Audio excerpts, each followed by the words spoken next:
Welcome to episode 5 of the best episodes of Credit 101. I have did 206 episodes, and I guess I'm just like, welcome to episode whatever, Credit 101. No, you guys, these are the best episodes of Credit 101. So I did 30 total in terms of the best episodes because these are the episodes I thought that we should go deeper on. And I created a lot of downloadables for you guys, as you can see, or maybe you're actually watching this within the course because I'm going to have this actually in a course. And I'm just showing you all how to review these things. If you guys are actually in the course, then you can look down below and you can be able in the description, and then you'll be able to see all of the different details on how to understand this, and you can be able to read all of them. We're going to go over only a few of them. So in this episode, we're talking about the negative credit decisions explained. I did not understand negative credit decisions, so I want to explain it. Some people don't understand it too. They don't even look at it.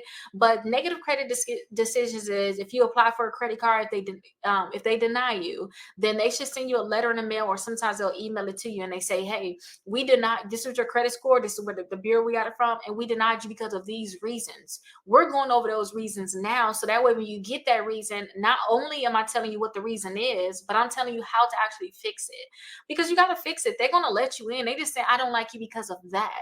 Get this done." And I think of this as like a prerequisite for school, going to college. I want to take certain courses, and they're like, "Hey, listen, we'd love to have you in this course, but you have to take this course and that course first, and then come over here because you're not going to understand anything we got going on over here." And that's what they're feeling like with your credit. They're saying, "Hey, fix these few things or maybe one thing," and then they'll go ahead and approve you. So let's go over these things now, and then I keep talking and talking and talking. Remember, you guys can get in the course for a dollar trial down below in the description and in the comments. So it's 10 things total. We're going to go over only one of them. So the first one on the list is you just have a low credit score. So lenders may reject some applications if your credit score is below a minimum requirement. Some of them say you need to have it at a certain number. And think about a lender as like a bank when you're trying to get a loan for a house. If they say that they need you to have a 580 credit score and your credit score of 575, you need 5 more points, or they're going to just deny you, period. They don't care how good your credit is in terms of the meat and potatoes of it. Like, I got good payment history though. I got 4 credit cards. I got this. They don't care about none of that. Your credit score needs to be at a certain number. So if you guys have a low credit score, they can just go ahead and deny you. So these are a few things that you guys can do if you guys have this problem. And again, you have 10 of them on this list. So go through the other ones and figure out exactly what you guys need to do to be able to fix them. So first of all, make sure you guys improve your payment history. Pay all your bills on time. Late or missed payments, they can lower your credit scores. And make sure you automate your payments and set up reminders so that you can avoid this in the future. I don't want to give you guys a big spiel because I did in one of the previous episodes about, I think that was episode 1 or 2, when I was talking about rotating credit cards and putting all your credit cards on auto pay. But make sure all of your credit cards, all of your anything that you have to pay that's reporting to the credit bureaus, no matter what, they're on auto pay for the minimum amount that you have to pay to make sure that you don't get a late payment. Again, these different late payments can actually hurt your credit score. It's 35% of your credit score. We went over this. You guys have a guide in one of the episodes. So go ahead and find out which episode it is, because I think it's episode 1 or 2. But it's a guide that tell you what percentage of your credit score is made, what it is made up of and all that stuff. 35% is payment history. So just put everything on auto pay, especially anything that's reporting to the credit bureaus, because that's what's going to hurt your credit score. And I gave an example about the Duke Energy before. Duke Energy don't report to the credit bureau. So, you like, "Oh, okay, maybe I don't have to pay it this month. I'll just pay it next month. I'll just pay both of them in one time," because they're not going to report to the credit bureaus. They can be a thought because they're not reporting to the credit bureaus. And if you have other debts, you actually don't want to put that as a top priority, especially if you have a limited amount of money. If you want to protect your credit, it's a difference. But definitely make sure you guys are working on your payment history. Minimum payment. Make sure you guys reduce your utilization. Aim to use less than 30% of your available credit, and pay down your credit card balances and keep your spending in check. Now, with this one, you guys, I always say, okay, 30% is nice, but I say when you apply for credit, I say aim for a 5% utilization, and that's overall utilization on all of your credit cards. And the only reason why I say that is because when you apply for credit, yeah, they may approve you, but what if they give you a small limit? And I say that because of this. What if when you were applying for a lot of credit cards and you had your utilization at 5%, you getting $10,000 credit cards, you getting $12,000, $7,000, you get nice, decent credit. But now your utilization is like 50%, 60%. And now they like, oh, here's a $500 credit card. We approved you. It's like, I don't want this. So that's why I tell people utilization is very, very important. And utilization can actually drop your credit score a lot too. Utilization plays on your credit score a lot. It's one of the factors in terms of your credit score. So I always tell people the lower your utilization, the higher your credit score can be. And if you ever trying to find a spot to really increase your credit score, it's really in that utilization. So please make sure you guys pay down your credit cards. That's going to be good. Just keep your utilization in check because that's going to be best for you all. And then you guys see this extra one here. Everybody's not looking at me go up, so you guys are a part of membership, you already see that, but we just talked about utilization. This just goes into greater detail about utilization. Okay, so check for errors. And remember, these things are affecting your credit score. They didn't like your credit score. They didn't say, oh, we don't like your credit cards in particular. They don't like your credit score. So this is how to fix your credit score, get a few points. And I have my 60 points in 60 days to teach you how to really get them points in 60 days. Now, make sure you guys check for errors. So check your credit reports and ensure that there are no errors dragging your credit score down. And make sure you guys delete and dispute these different accuracies, and delete them by basically sending that dispute letter telling them to remove it from your credit reports. Anytime you guys are disputing any accounts with the credit bureaus, please make sure you guys are sending your letters certified. So within Credit 101, the course that's there, I have multiple dispute letters that I made personally for you all. They're not even in my exclusive credit membership. I didn't want to separate it. So if you guys have problems with your credit, I do have dispute letters there that you guys can use. I do have multiple dispute letters there. But if you know you have a big problem with your credit, that's why your credit score is down, you got a lot of negative accounts, then look into my exclusive credit membership, because once you guys go there, that's when we're talking about, actually, like I told you guys, I sued Midland before. I'm going to show you like how I did that in a sense. I'm going to show you how to set these different things up. And on top of that too, we can actually help you guys send out those dispute letters. So look into my exclusive credit membership. We do have a dollar trial for those people that want to sign up for that. But look into the exclusive credit membership, because that can help you with those negative accounts. Because negative accounts, you guys, that pay, these are different things that really drop your credit score. If you have a high utilization, your credit score is not the best. If you got negative accounts in your credit reports, your credit score is not the best. And if you have any late payments, your credit score is not the best. That's why when you remove late payments from your credit reports, your credit score goes up. If you lower your utilization on your credit cards, your credit score goes up. And also, if you guys were to remove like negative accounts from your credit reports, your credit score goes up. The main reason why they denied you is because of your credit score. Now, there's other things on here, you guys, on the list. It's 10 different ones on here. So go ahead and check them out. And if you guys already have the membership, go ahead and download it down below. And those people that don't have the membership, get the membership. I created all these documents. I know you guys are going to love it. And it's very, very reasonable. Look in the description and look in the comments so you can see the different pricing. But I have it where you guys can get in for just $1 for the first 7 days. So definitely go ahead and check it out. Let's check out some of the other episodes. Hey, welcome to episode 6 of the best episodes of Credit 101. If you guys don't know, we have 206 episodes of Credit 101, and this is one of the best episodes. So I have 30 best episodes. This is number 6. Now, this one is about medical debt. Medical debt is it's bothering a lot of people. So that's why I wanted to put together this worksheet that you guys can actually fill out. So if you guys have medical debt and you want to track it, because you don't want it to end up on your credit report, then I definitely have this worksheet here for you. So let's actually check it out, because I'm like, what else can I say other than let's actually look at the document. So this is the medical debt tracking form.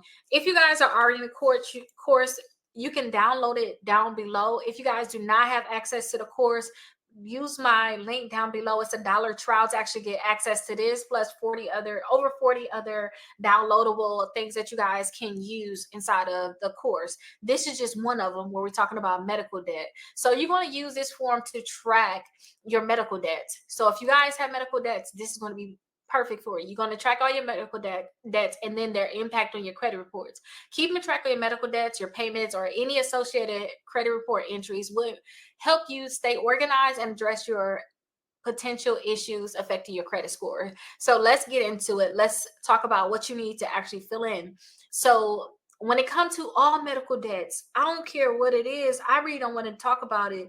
Go down here, look at the bottom. As of July 2022, paid medical debts no longer appear in your credit reports, or unpaid medical debts under $500. So if it's under $500, I don't care what's going on with it, paid or unpaid. I don't care what it is. It cannot be on your credit reports, or if it's paid, it cannot be on your credit reports, and that includes settled debts. Settled debts is payment, basically. I'm not an attorney. I could side with an attorney on that, but listen, okay. Certain medical debts shouldn't be on our credit reports because medical debts can hurt us in terms of bringing our credit score down, and that's only a certain type of credit, like FICOs and stuff like that. Different, depending on which type of report they're pulling for you. So let's talk about how you need to fill this in. So if you got a medical debt on your credit reports, you need to put the name of the medical provider, the date that you actually got your service, the amount owed, and then you need to talk about if you have a payment plan or not. And then you need to know the date that is reported to the credit bureau, and you need to say whether it's paid or unpaid. If you see any paid debts on your credit report, I gave you guys free dispute letters.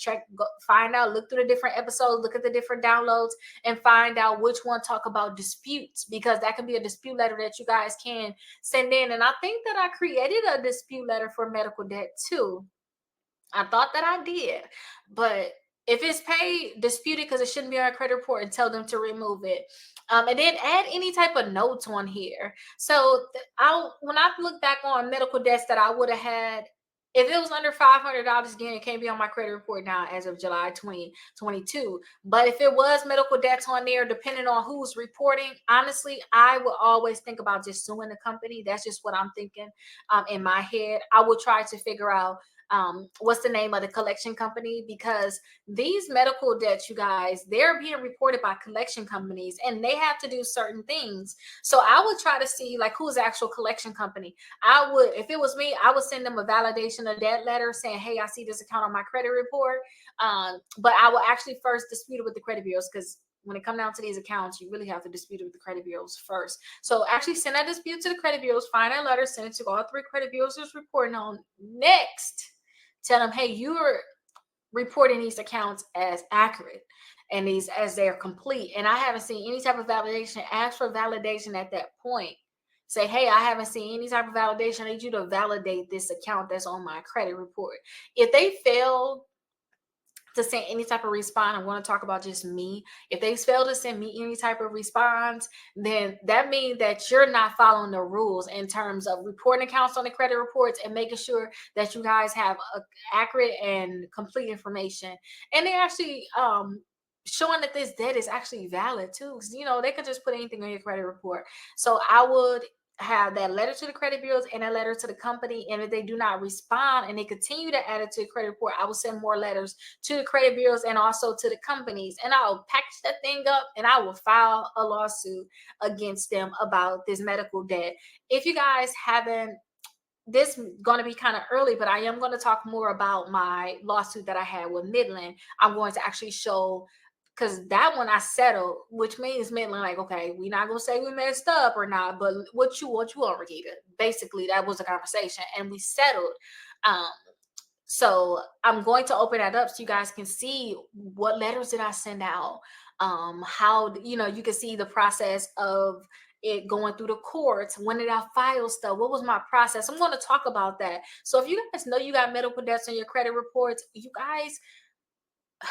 got to think about HIPAA too. It's certain things that just cannot be shared. It's so many different rights when it comes down to our medical debt, because that's our personal information. They can say stuff, or they can get information that can be very detrimental in terms of us making money, or you know, that's personal information they should not have out. So with accounts like that, I would just wait or find out if I release that video, depending on when you're watching this. So we're talking December. I plan on releasing December, not December, October 2024. I plan on releasing that in January or February of 2025. If you haven't seen it already, I suggest you guys check that out, because you might want to set up the same thing. I'm not saying you do, I'm not saying you don't, but you might want to set up the same thing. And if you guys set up the same thing, then possibly you guys can have options. In my lawsuit, what I said that I wanted was, I told them that I wanted them to give me $8,000. I wanted them to delete that account um for my credit reports. Those are the two things. Oh, no, that wasn't the two things. And stop talking about this money you say I owe you. I don't care if it's true or not. Stop talking about it. Don't sell it to anybody. This debt is just clear. That's what I told them in my original complaint. That's what I told them I wanted. And then we end up settling. Now, I can't talk about what we actually settled for, but what I'm telling you is I'm not going to think about settling any company, especially when I know they're messing up. And now I know that they're not going to respond in a certain way, and they're rather settle out accounts.